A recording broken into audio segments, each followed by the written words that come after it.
कई संस्थान वाले ऐसे हैं जो कि टारगेट बोर्ड को देख के जलते हैं। वैसे जलने वालों का संख्या कितना है?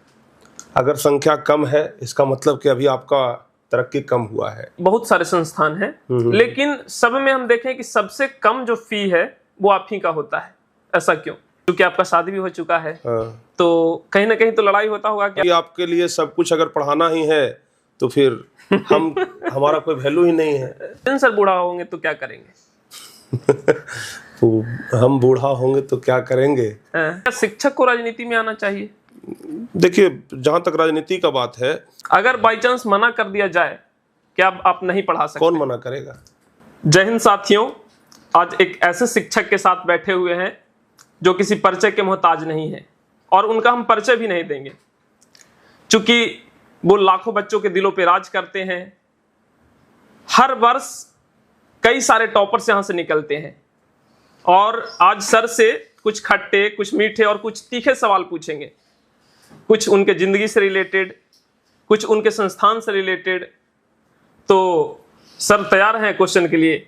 बिल्कुल तैयार हैं। सबसे पहले तो बहुत बहुत धन्यवाद कि आज हमें यहाँ पे इंटरव्यू देने का मौका मिल रहा है, और हम कोशिश करेंगे कि जो भी सवाल आप पूछेंगे उसका एकदम ऑनेस्टली जो जवाब है वो हमारे तरफ से निकले। उसमें कोई मिलावट वाला आंसर हम देने का प्रयास नहीं करेंगे, बिल्कुल एकदम सीधा सीधा आंसर देने का प्रयास करेंगे।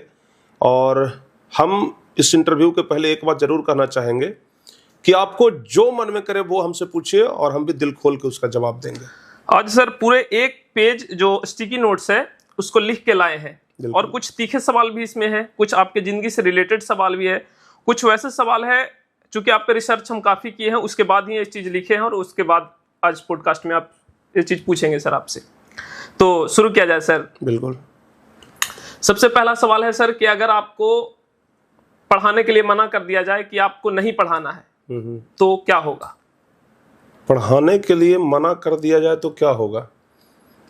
ऐसा तो हो नहीं सकता है, क्योंकि हमने जीवन में बहुत त्याग किया है और सिर्फ पढ़ाने के लिए।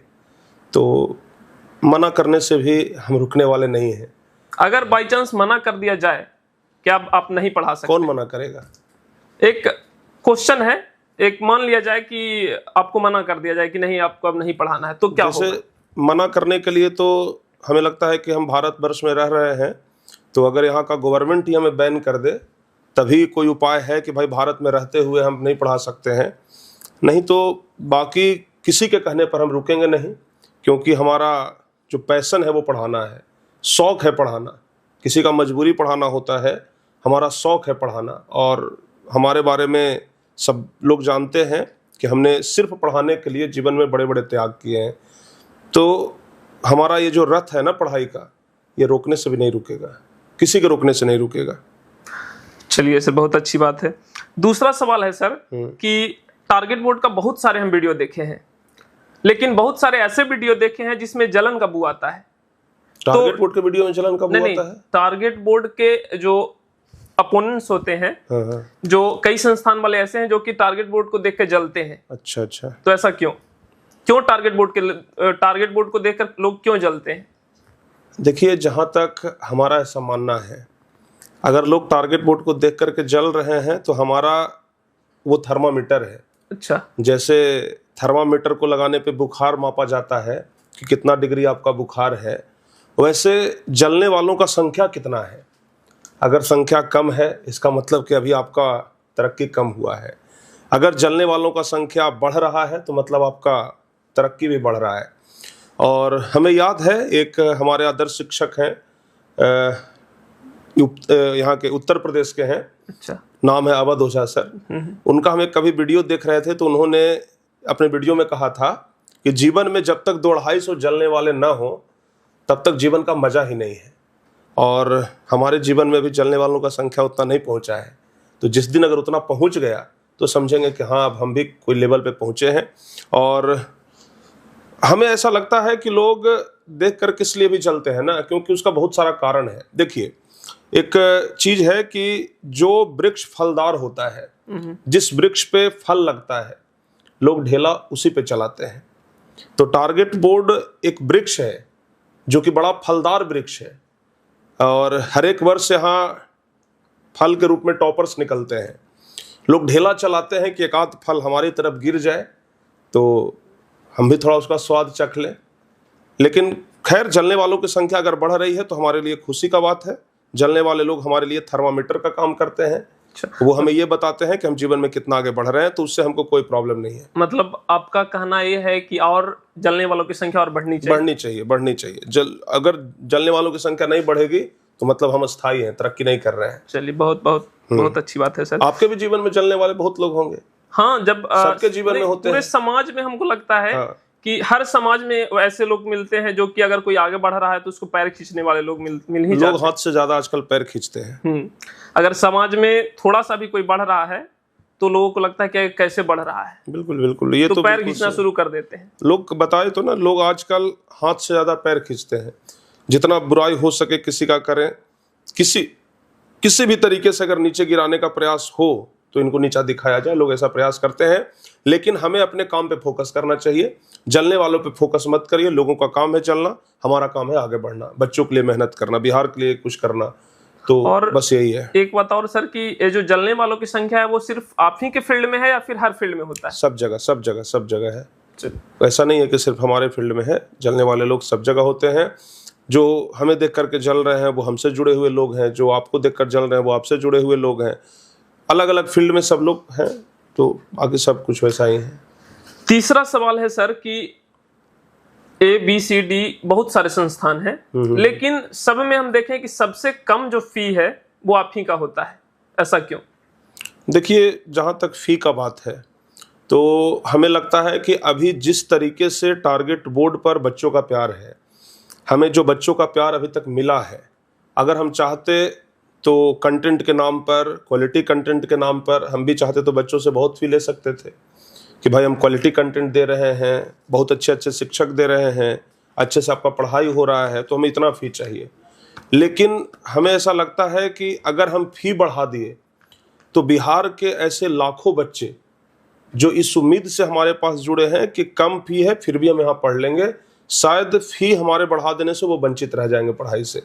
और हमारा ऐसा सिद्धांत है कि हम बिहार के उस आखिरी परिवार तक भी पहुंचना चाहते हैं जो शिक्षा को बहुत महंगाई मानते हैं, कि शिक्षा जो है वो उनके पास है, जो जिनके पास पैसा है, तो पैसों के कारण शिक्षा बाधा न बन जाए, इसलिए हम फी रखते हैं। पहली बात तो ये। दूसरी बात, हम जो थोड़ा बहुत फी लेते भी हैं वो इसलिए क्योंकि हमें एक संस्थान रन करना है, और इस संस्थान को रन करने के लिए हमें संसाधनों की आवश्यकता होती है, और वो संसाधन हमें पैसों से ही मिलेंगे।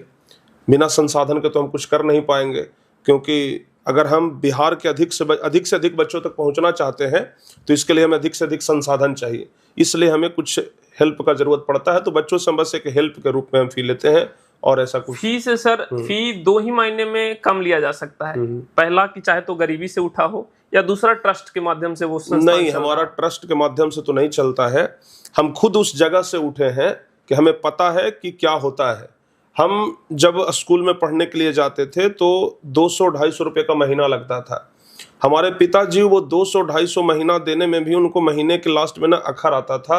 उनको लगता था कि भाई बच्चा अगर पढ़ रहा है 200-250 रुपये मतलब ज़्यादा लगता था। सोचिए, उस ज़माने में हमारे गांव के कोई भी लोग अपने बच्चे को स्कूल में नहीं भेजते थे पढ़ने के लिए, लेकिन हमारे पिताजी भेजते थे। तो ये हमारे लिए गर्व का बात है। हम लोग गर्व से इस भी चीज़ को कहते हैं, और हम देखे हैं कि गरीबी क्या होता है। हम देखे हैं कि अगर फी ज़्यादा रहे तो वहाँ पर हम नहीं जा सकते हैं।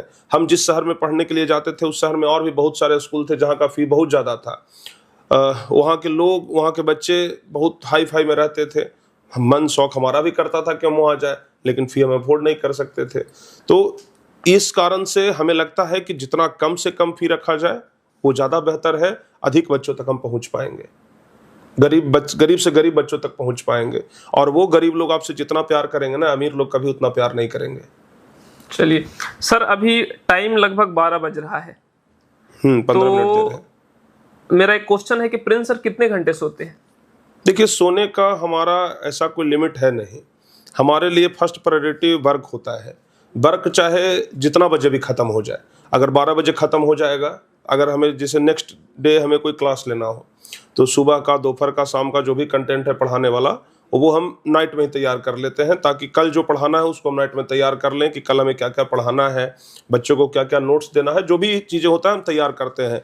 अब वो काम हमारा चाहे 12 बजे ख़त्म हो जाए, चाहे 1 बजे ख़त्म हो जाए, चाहे 2 बजे ख़त्म हो जाए, चाहे 3 बजे ख़त्म हो जाए। कभी कभी तो ऐसा होता है कि 4 भी बज जाता है और 4 बजे हम सोने के लिए गए और सुबह में 7 बजे से क्लास है, तो 2.5-3 घंटा सोए। कभी कभी होता है 12 बजे चले गए तो आराम से 4-5 घंटा 6 घंटा सो लेते हैं। तो सोने का कोई टाइम फिक्स नहीं है, मतलब 2.5 घंटा से लेकर के 5-6 घंटा तक ये हमारा टाइम है। बहुत लोग से सुनते हैं कि कम सोने से या रात में ज्यादा देर तक जागने से डार्क सर्कल हो जाता है, तो क्या सर आपको भी ऐसा प्रॉब्लम फेस करना पड़ रहा है? देख लीजिए डार्क सर्कल हुआ है कि नहीं हुआ है। डार्क सर्कल क्या होता है ये तो हमें आजकल नहीं पता है, उतना हम ध्यान नहीं देते हैं। हम बस सीधे उठते हैं और बस, मतलब हम तो आईने के सामने भी बहुत कम ही खड़ा होते हैं, बस आए और आराम से देख लिया और उसके बाद क्लासरूम में, ठीक है ना, कैमरा ही हमारे लिए आईना बन जाता है। जैसे ही आए कैमरा में देखे, हाँ चेहरा ठीक लग रहा है, चलो पढ़ा लेते हैं। अब उतना डार्क सर्कल देखेंगे तब तो हमारा काम हो गया, वो सब कुछ नहीं होता है। एक क्वेश्चन आपके निजी जिंदगी से है सर, कि सबसे ज्यादा लड़ाई प्रिंस सर का किनसे होता है? हमारा लड़ाई, सबसे ज्यादा लड़ाई ईमानदारी पूर्वक बताइएगा। कहाँ, मतलब शिक्षकों के बीच में या फिर स्टूडेंट? शिक्षकों के बीच में नहीं, जैसे मान लीजिए घर में होता है, जैसे आप अभी आप बोले कि लगभग 2 घंटा सोते हैं, 2.5 घंटा सोते हैं, तो चूंकि आपका शादी भी हो चुका है, तो कहीं ना कहीं तो लड़ाई होता होगा क्या? लड़ाई होता है। तो यही लड़ाई नहीं, बस वो लड़ाई नहीं कह सकते हैं, ऐसे ही थोड़ा बहुत वो होता है, आपसी रंजस होता है, आपसी प्यार में जो भी। अरे वो लड़ाई सबसे ज्यादा अगर पूछेंगे तो हमारा तो लड़ाई सबसे ज्यादा हमारी वाइफ के साथ ही होता है। अच्छा। और वो लड़ाई सिर्फ इसलिए होता है क्योंकि मतलब उनका कहना होता है कि आपके लिए सब कुछ अगर पढ़ाना ही है तो फिर हमारा कोई वैल्यू ही नहीं है, हम समय नहीं दे पाते हैं। ज़्यादा से ज़्यादा समय हम अपने ऑफिस में, स्टूडियो में बिताते हैं। किसी का भी शौक करता है, मन करता है कि भाई घर पे थोड़ा सा समय दें, और मजबूरन हम दे नहीं पाते हैं, तो इस वजह से थोड़ा सा।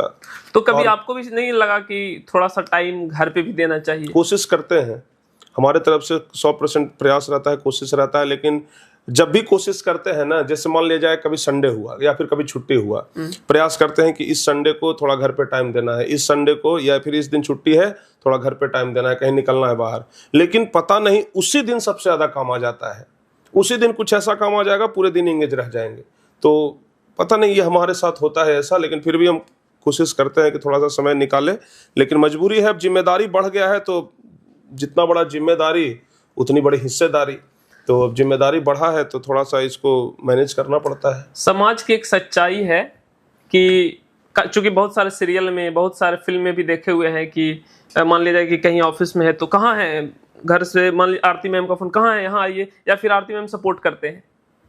नहीं, देखो मनमुटाव बात ऐसा है कि थोड़ा बहुत होता है, लेकिन हमने स्पष्ट तौर से वहाँ भी कह रखा है कि हम आज जो कुछ भी हैं तो वो इसी के बदौलत है, टारगेट बोर्ड के ही बदौलत है, हमारा फर्स्ट प्रायोरिटी है।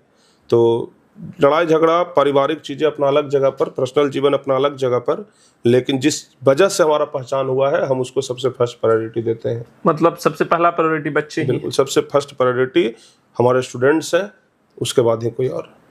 अच्छा सर, संसार का नियम है कि बच्चे से जवान, जवान से बूढ़ा होता है। प्रिंस सर बूढ़ा होंगे तो क्या करेंगे? तो हम बूढ़ा होंगे तो क्या करेंगे? हैं? हम बूढ़ा होंगे तो जवानी का वीडियो देखेंगे कि देखते हैं भाई टारगेट बोर्ड में पहले कैसे पढ़ाते थे जब हमारा उम्र कम था।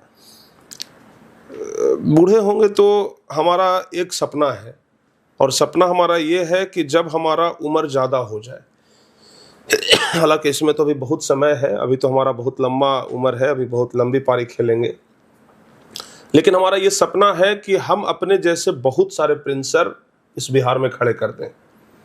हम अपने जैसे बहुत सारे प्रिंसर यहाँ हम खड़ा करना चाहते हैं, ताकि आज बिहार के लिए हम काम कर रहे हैं, बिहार के बच्चों के लिए हम काम कर रहे हैं, लेकिन हमारे आगे आने वाले भविष्य में बहुत सारे हमारे जैसे बहुत सारे ऐसे लोग रहे जो बिहार को बदलने का एक प्रयास करें।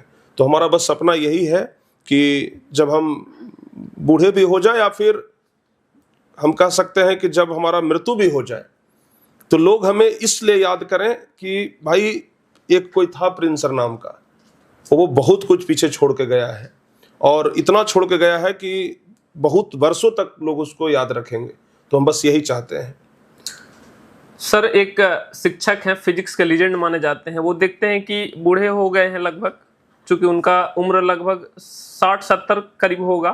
फिजिक्स और उनका अच्छा एच सी वर्मा। हाँ अच्छा हाँ। और वो देखते हैं कि छोटे छोटे बच्चों को एक एच सी वर्मा एक ऐसे व्यक्ति हैं जो कि अपने जीवन में बहुत नाम कमाए। आज आईआईटी के बच्चे उनकी किताब को देख करके आईआईटी क्रैक करते हैं, लेकिन एच सी वर्मा आजकल खुद दुनिया से अलग होकर के देखते हैं कि नर्सरी क्लास के बच्चों को, एलकेजी यूकेजी फर्स्ट क्लास के बच्चों को पढ़ाते रहते हैं। तो वो उनका शौक है। हम क्या बोले कि देखिए, जिनका शौक है पढ़ाना, वो चाहे किसी भी क्लास के बच्चे रहे उनके साथ जुड़े रहेंगे, बच्चों के साथ उनका अलग लगाव होता है। तो शौक से अगर कोई टीचर बना है, जिनका पढ़ाना ही शौक है, तो उसका सबसे ज्यादा प्यार बच्चों से होगा। आज उनका देख लीजिए, बहुत सारा ऐसा वीडियो जो बच्चों से प्यार करते हैं। यही हम कहना चाह रहे हैं सर कि क्या आपको भी ऐसा लगता है कि जब ज्यादा बूढ़ा हो जाएंगे तो उसी प्रकार से हम भी पढ़ाएंगे? भगवान जाने, लेकिन हमारा शौक तो कुछ वैसा ही है। बच्चों के साथ हमारा जुड़ाव हमेशा से रहा है और आगे भी हमेशा बरकरार रहेगा। बिहार में अभी इलेक्शन का टाइम है सर, काफी सारे शिक्षक भी इलेक्शन में उतर रहे हैं, बहुत सारे शिक्षक, काफी सारे एजुकेटेड पर्सन भी राजनीति में उतर रहे हैं। तो क्या प्रिंस सर कभी इलेक्शन लड़ेंगे? अभी ऐसा कोई विचार नहीं है। प्रिंस सर इलेक्शन नहीं लड़ेंगे? अभी तो हमें एजुकेशन के सेक्टर में ही हमको बहुत आगे बढ़ना है। एजुकेशन क्षेत्र में ही बहुत ज़्यादा काम करना है और हमारा फर्स्ट प्रायोरिटी जो है एजुकेशन है। राजनीति से हम थोड़ा सा अलग दूर हटना ही चाहते हैं। अच्छा, क्या शिक्षक को राजनीति में आना चाहिए? देखिए, जहाँ तक राजनीति का बात है तो शिक्षक को तो छोड़िए, विद्यार्थी को भी राजनीति में आना चाहिए। हम भगत सिंह का एक चैप्टर पढ़ाते हैं और भगत सिंह खुद बोले थे कि विद्यार्थियों को भी राजनीति में भाग लेना चाहिए। तो राजनीति सीखना एक अलग चीज है, राजनीति के बारे में जानना एक अलग चीज है, लेकिन राजनीति करना एक अलग चीज है। तो हम राजनीति सीखना चाहते हैं, राजनीति देखना चाहते हैं, लेकिन राजनीति करने से थोड़ा सा दूर हटते हैं, क्योंकि उस फील्ड से हमारा ना तो कोई बैकग्राउंड है और नहीं कुछ ऐसा है। हम पढ़ाई में ही ठीक है ओवरऑल, ये मान लीजिए, मतलब हम बच्चों को पढ़ा रहे हैं, वही हमारे लिए बढ़िया है। राजनीति से अभी दूर दूर तक हमारा कोई वास्ता नहीं है। बिहार के लाखों बच्चों का फेवरेट टीचर है, लाखों बच्चों के दिलों पे राज करते हैं। आपके फेवरेट टीचर कौन है? हमारे फेवरेट टीचर तो हमेशा हम क्लास में भी कहते हैं, हम सबसे ज़्यादा अगर यूट्यूब पर भी वीडियोज देखते हैं तो वो विकास दिव्यकृति सर हैं। उनका हम वीडियो देखते हैं क्योंकि उनका हर एक बात सुनते हैं हम। बड़े शांत स्वभाव के व्यक्ति हैं, उनके जैसा बनने का हम प्रयास भी करते हैं। आदर्श हैं हमारे वो, उनके जैसा बनने का प्रयास करते हैं, उनके जैसा हमारा भी नॉलेज हो, उनसे सीखने का प्रयास करते हैं। हालांकि उनके जैसे बनने में हमको बहुत समय लग जाएगा, या फिर हो सकता है कि हम बहुत समय देने के बाद भी शायद उनके जैसे न बन पाए, लेकिन हाँ, आदर्श तो मानते हैं, उनके पद चिन्हों पे चलते हैं और प्रयास करते हैं कि थोड़ा मतलब उन्हीं के जैसा हमारा बर्ताव हो, शांत स्वभाव हो और सोचने का जो तरीका हो वो उन्हीं के जैसा हो। बहुत अच्छे टीचर हैं वो। प्रिंस सर पर एक हम देखे फिल्म बना था, हाँ, बिहार टॉपर। तो क्या सर आपको इच्छा करता है कि हम भी फिल्म इंडस्ट्री में जाएं या फिर बड़े बड़े ओटीटी प्लेटफॉर्म पे जाएं, जैसे बिग बॉस हो गया, सनराइज हो गया, इस प्रकार के कुछ? बिग बॉस तो नाम सुन करके ही हमको बड़ा गुस्सा आता है। कभी बिग बॉस को हम उतना गहराई से समझे नहीं हैं कि आखिर बिग बॉस में होता क्या है, लेकिन कभी कभी शॉर्ट में कुछ शॉर्ट्स वगैरह उसका आ जाता है, या फिर यूट्यूब पर कभी कोई वीडियो देखते हैं, हमें ऐसा लगता है कि वहाँ का माहौल बड़ा गंदा है। हमारे जैसे लोगों के लिए वो बिग बॉस नहीं बना है, और किसी भी टीचर्स के लिए नहीं। टीचर्स के लिए बिग बॉस सही नहीं है, क्योंकि तो शायद जहां तक हमें जानकारी है कि कुछ दिन पहले टीचर्स के पास भी ऑफर आया था बिग बॉस में जाने के लिए। नहीं, हमारे पास अगर कभी आए भी ना तो हम जाने का विचार बिल्कुल नहीं बनाएंगे। किसी भी शिक्षक को नहीं जाना चाहिए, हम तो यही कहेंगे। बिग बॉस अलग चीज़ों के लिए है भाई। हम तो आजकल देखते हैं कि जो यूट्यूब पर आकर के गाली बकते हैं वो जा रहे हैं बिग बॉस में। अगर उनके साथ जा करके बिग बॉस में कोई टीचर खेलेंगे तो फिर टीचर का इज्जत क्या रह जाएगा। तो कभी ऐसा नहीं है। हाँ, अगर कोई वैसा सकारात्मक सोच वाला कोई अगर शो होता है जहाँ पे लगे कि नहीं यहाँ से लोगों को कुछ सीखने का मौका मिल रहा है, तो वहाँ पे बिल्कुल जाएंगे। लेकिन वहाँ से क्या सीखने का मौका मिल रहा है? बिल्कुल कुछ भी नहीं है। हमारे बिहार में सर कई सारी भाषाएं बोली जाती है, उसी भाषा में एक भोजपुरी भी है। तो क्या प्रिंस सर भोजपुरी गाना सुनते हैं? भोजपुरी गाना सुनते हैं, कभी कभी सुनते हैं। अच्छा, कभी कभी भोजपुरी गाना सुन लेते हैं, लेकिन भोजपुरी में भी आजकल ना बहुत तरह के गाने निकल चुके हैं। एक कुछ तो बहुत अश्लील गाने हैं जिनका विरोध हम खुद करते हैं, और वैसे गानों को हम सुनते भी नहीं हैं। कुछ भोजपुरी में ऐसे गाने हैं जैसे कभी हम अगर गाड़ी से कहीं पे जा रहे हैं तो वैसे स्थिति में हम कभी कभी भोजपुरी गाना सुन लेते हैं, और सुनते भी हैं तो थोड़ा जैसे पवन सिंह का कोई गाना हो तो हम वो सुन लेते हैं। और ज़्यादा भी वैसा नहीं सुनते हैं, लेकिन कभी कभी सुनते हैं। सर, यूट्यूब पे वीडियो देखते हैं तो सभी लोग कहते हैं कि हम क्वालिटी एजुकेशन दे रहे हैं, और हमको आज तक पता नहीं चला कि सारे लोग कहते हैं कि क्वालिटी एजुकेशन दे रहे हैं, क्वालिटी एजुकेशन दे रहे हैं। क्वालिटी एजुकेशन का परिभाषा क्या है? देखिए, क्वालिटी एजुकेशन कहने का मतलब सिर्फ एक ही चीज़ है, वैसा एजुकेशन बच्चों को प्रोवाइड कराना जिसको बच्चे अच्छे तरीके से समझ सकें।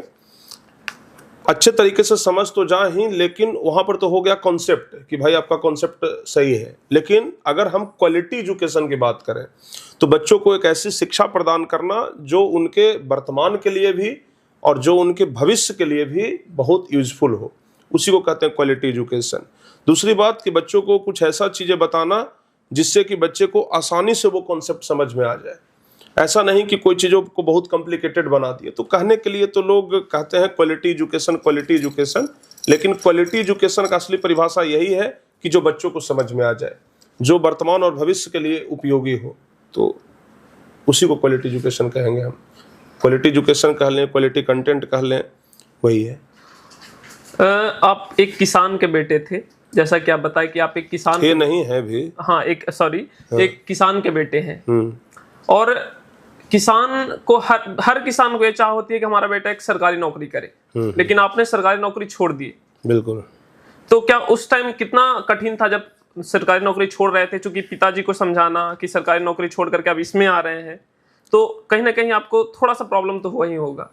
प्रॉब्लम तो था, प्रेशर भी था कि सरकारी नौकरी लगा है, छोड़ना नहीं है। अच्छा। लेकिन बात ऐसा था ना कि लोग विरोध कर रहे थे और हमें जीवन में कुछ बड़ा फैसला लेना था।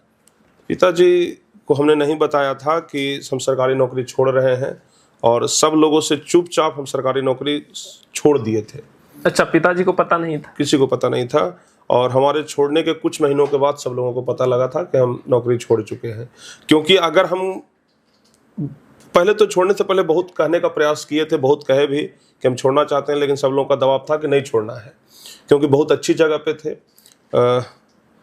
आप जैसे अभी फी का भी बात कर रहे थे ना कि आपका फी मतलब कम क्यों होता है। अगर पैसा का जहाँ तक बात था तो हम जिस जॉब में थे वहाँ बहुत पैसा था।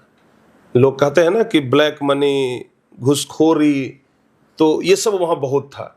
अगर हम चाहते तो वो सब भी कर सकते थे, पैसा तो कमाने का वो भी एक तरीका था। लेकिन हमने उन सब चीज़ों को साइड किया और हमने कहा कि नहीं, हमें जो भी चाहिए बस यहाँ से चाहिए।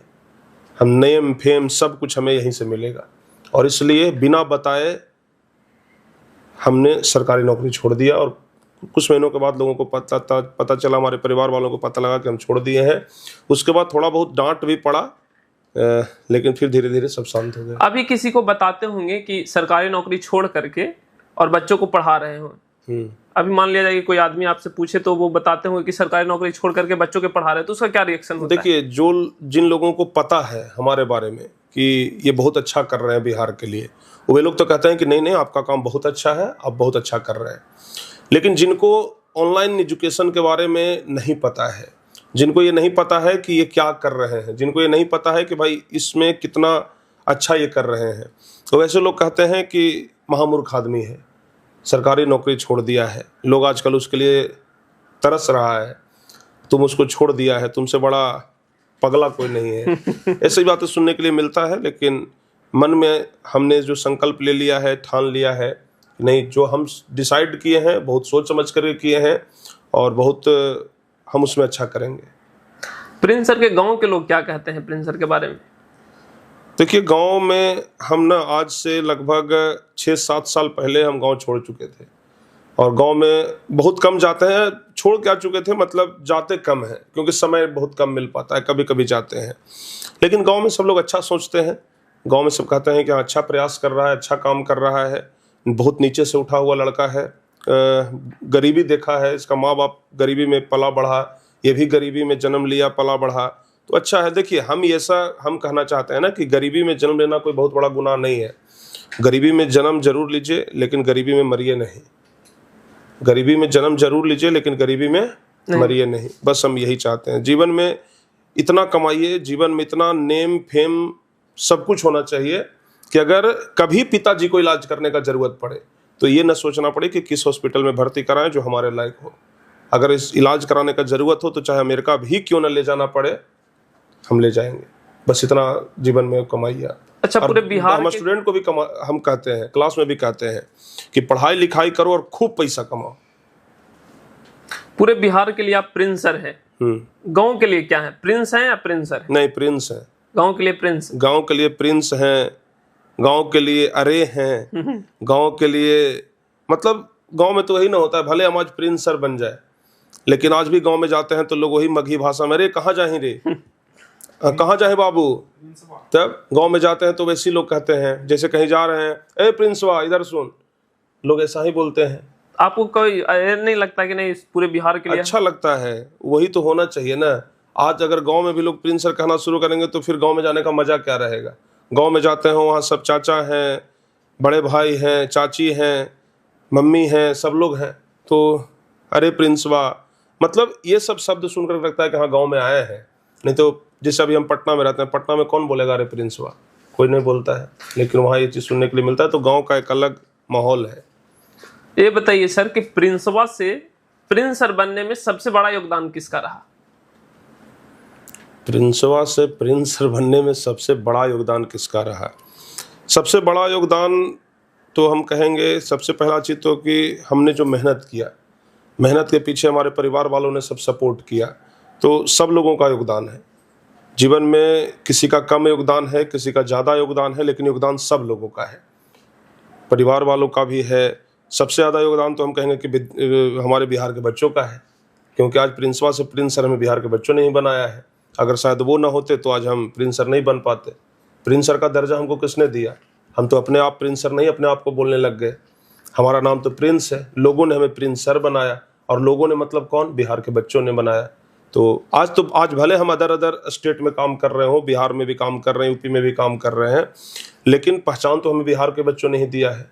बिल्कुल सही बात। तो बिहार के बच्चों के लिए तो हमारा एक अलग लेवल का प्यार रहेगा कि भाई पहचान हमें यहीं से मिला है, और हम खुद बिहार के हैं। तो हमेशा जीवन में ये चीज़ रहेगा कि बिहार के बच्चों ने हमें जो पहचान दिया, बिहार के बच्चों ने हमें जहाँ तक उठाया, वो हमें कोई और नहीं कर पाया। एक सवाल एक ऐसा है सर, तो इसका जो उत्तर दीजिएगा बिल्कुल ईमानदारी पूर्वक दीजिएगा। प्रिंस हम अभी तक जो भी उत्तर दे रहे ईमानदारी पूर्वक नहीं, एक थोड़ा कठिन सवाल है। हाँ। प्रिंस सर आखिरी बार कब रोए हैं? क्योंकि अमूमन तौर पे मर्द रोते नहीं है, कितना भी कष्ट का पहाड़ क्यों न टूट जाए वो रोते नहीं है। हम ये जानना चाहते हैं कि प्रिंस सर आखिरी बार कब रोए हैं? देखिए, हमारा जहाँ तक रोने का बात है ना, तो डेट तो कन्फर्म हमें याद नहीं है। 2-3 चीज़ों में हम बड़ा जल्दी रो जाते हैं। किस किस चीज़ में सर? सबसे पहला चीज़ तो कि जब हम रामायण देखते हैं। अच्छा। हाँ, रामायण अगर हम देखेंगे ना तो हमारे आँख से आंसू निकल जाएगा। अगर जैसे हमारे घर में बहुत धार्मिक लोग हैं, हमारे दादाजी हो गए, दादी हो गए, खुद हमारी वाइफ भी बहुत धार्मिक है, बहुत पूजा पाठ करती है, हमारे पिताजी भी, हमारे मम्मी भी, सब लोग बहुत भगवान में विश्वास रखते हैं। लेकिन घर में ना रामायण चलते रहते हैं। जैसे हमारे दादाजी हैं तो दादाजी एनी टाइम रामायण देखते रहते हैं, मतलब खाना पीना खाए, जब मन किया तो वो रामायण देखते हैं। रामायण के अलावा और वो कुछ देखते ही नहीं है, सिर्फ रामायण। तो वो कभी कभी रामायण देखते हैं, उनके सामने हम बैठ जाते हैं। तो रामायण जब भी हम देखते हैं ना तो हम रो जाते हैं, सिर्फ ये सोच करके कि भाई वर्तमान में भगवान पर बीता होगा तो कैसा लगा होगा उनको। तो ये सब सोच करके। दूसरी बात, एक फिल्म हम देखे थे, अमिताभ बच्चन का फिल्म था, नाम हमें एग्जैक्ट याद नहीं है, बागवान फिल्म। तो बागवान हम देखे थे तो रो गए थे। तो बाकी ऐसे हम कभी जल्दी रोए नहीं हैं, पर रोते थे बहुत, मतलब आदमी को बहुत कष्ट होता है तो कभी कभी रो देता है, लेकिन एग्जैक्ट हमें पता नहीं है कि हम पिछली बार कब रोए होंगे। अभी आप बाबा का नाम लिए और गांव के लोग से पता चला कि सबसे ज्यादा, अभी आप बोले कि सबसे ज्यादा योगदान बिहार के बच्चों के हैं, लेकिन गांव का ये मानना है कि सबसे ज्यादा योगदान आपके बाबा का है। हमारे बाबा ने हमें बहुत मेहनत करके पढ़ाया है, हम ये कहेंगे, क्योंकि हमारा घर जिस इलाके में पड़ता है उधर पानी थोड़ा ज़्यादा ही लग जाता था। तो हमारे दादाजी का इतना ज़्यादा योगदान है कि हमारे दादाजी अपने कंधों पर बिठा करके हमें स्कूल ले जाते थे। हमें आज भी वो दिन याद है कि दादा इतना पानी में घुस करके और वो हमें स्कूल ले जाते थे पढ़ाने के लिए। बहुत मेहनत किए हैं, मतलब क्या खेती किए हैं, मजदूरी किए हैं, बहुत कुछ किए हैं वो हमें पढ़ाने के लिए। तो उनका योगदान हमारे जीवन में सबसे ज़्यादा है। और हम तो यही कहेंगे, हमारे जो दादाजी हैं, जो बाबा हैं, वो भगवान के अवतार हैं हमारे लिए, और सचमुच में वो भगवान है भी। तो उनके बारे में जितना वो हम बोलेंगे कम पड़ेगा। चलिए सर, मेरे चैनल के माध्यम से आखिरी मैसेज बच्चों को क्या कहना चाहेंगे? हम बच्चों को आखिरी मैसेज बस यही कहेंगे कि जीवन में आगे बढ़िए, खूब तरक्की करिए, मेहनत करिए, मेहनत करने से कभी पीछे न हटिए, अपने माँ बाप का हमेशा आदर करिए, घर परिवार में एकदम अच्छे तरीके से आप संस्कार के साथ रहिए। कभी आपके वजह से आपके पिता का, आपके माता जी का सर नीचे ना हो, बस हम यही कहना चाहेंगे। और जीवन में बहुत मेहनत करिए, बहुत मेहनत से कभी अपना मतलब शरीर मत चुराइए, क्योंकि ये शरीर ना मेहनत करने के लिए बना है। ये शरीर मिट्टी की तरह है, जितना मतलब इसको जैसे ढालिएगा वैसे ढलेगा। और जीवन में मेहनत करके ही आप कुछ भी हासिल कर सकते हैं, बिना मेहनत के कुछ हासिल नहीं कर सकते हैं। और ये कहेंगे, कभी भी दूसरों को देख करके जलिए मत, जीवन में कभी भी दूसरों को देख करके मत जलिए। अगर कोई तरक्की कर रहा है तो उसको प्रोत्साहन करिए, उसका हाथ खींचिए, कभी पैर मत खींचिए। और स्टूडेंट्स लोग को हम यही कहना चाहेंगे कि अगर गरीबी में जन्म हुआ है तो अफसोस मत करिए कि हमारा गरीबी में जन्म हुआ है। मेहनत करिए, इतना मेहनत करिए कि पिताजी का मृत्यु गरीबी में ना हो। पिताजी को जब बुढ़ापा आए तो ये ना सोचना पड़े कि इनके इलाज के लिए पैसा कहाँ से आएगा। तो बस हम यही चाहते हैं, बिहार के बच्चों को यही मैसेज देंगे, कोई भी स्टूडेंट हो उनको यही मैसेज देंगे कि मन लगा करके पढ़िए, जी जान लगा करके पढ़िए, पूरी ताकत झोंक दीजिए और गरीबी से निकलने का प्रयास करिए। ये तो बच्चों के लिए मैसेज हो गया सर। जलने वालों के लिए क्या मैसेज? जलने वालों के लिए तो बस यही मैसेज है कि जलने से कोई फ़ायदा होता नहीं है। आप भी उतना ही मेहनत करिए, जितना मेहनत करेंगे उतना आगे बढ़ेंगे, जितना जलेंगे उतना भस्म होते जाएंगे, राख बनते जाएंगे, और वो हवा का झोंका आएगा, वो राख उड़ जाएगा।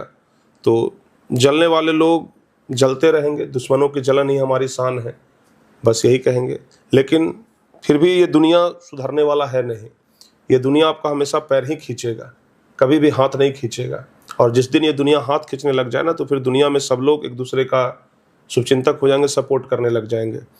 तो हमारे पॉडकास्ट के माध्यम से वैसे लोग जो हमें देख करके जलते हैं, तो उनसे हाथ जोड़ करके निवेदन है कि और ज़्यादा जलिए। जितना जलेंगे हमारा थर्मामीटर ये बताएगा कि हम उतने तरक्की कर रहे हैं। सर, आपका जो आखिरी में आपका जो शायरी होता है वो बहुत लाजवाब होता है। तो मेरे चैनल पे एक शायरी आपका हो जाए, उसके बाद इस पॉडकास्ट को समाप्त करें तो ज़्यादा बेहतर होगा। अब शायरी, कौन सा शायरी बोले हैं? कोई एक ऐसा शायरी जो कि क्लास में आप अमूमन तौर पे बोलते रहते हैं। आपका शायरी काफ़ी सारे सुने हैं, जो जितना खनकता है इस पर का एक शायरी था। वो तो है, वो तो बहुत बार हम बोले हैं। शायरी हम